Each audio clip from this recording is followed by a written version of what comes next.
the best healthcare services possible.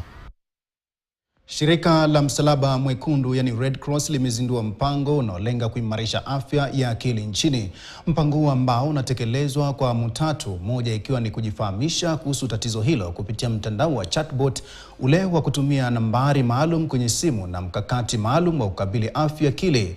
Mpango wa chatbot utashirikisha mitandao ya kijamii kama Facebook na Telegram, ambapo Wakenya watapata maelezo kuhusu tatizo la afya akili.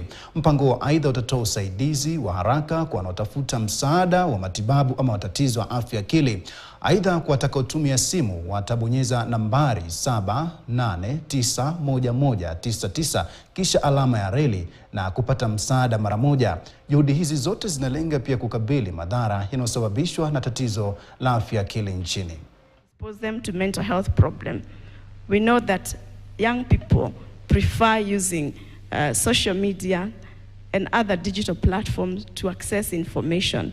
In partnership with the GSMA, Microsoft, and Pathways International, we have birthed an AI chatbot that stands ready 24/7 on various platforms: Telegram, Facebook Messenger, and the Kenya Red Cross website. It's not just an algorithm, it is a lifeline. With its user-friendly interface, it offers not just information, but empathy. It doesn't just provide guidance, it also extends a hand of support. By reaching into remote regions and breaking down the barriers of stigma, ChatCare is not only reducing the symptoms of depression and anxiety, it is saving lives. Na mtazamaji, kwa taarifa hiyo kuhusu afya akili ndipo nachukua mapumziko mafupi nipate angalau tamalamaji. Nitarejea baadaye na taarifa zaidi. Endelea kuitazama KTN News.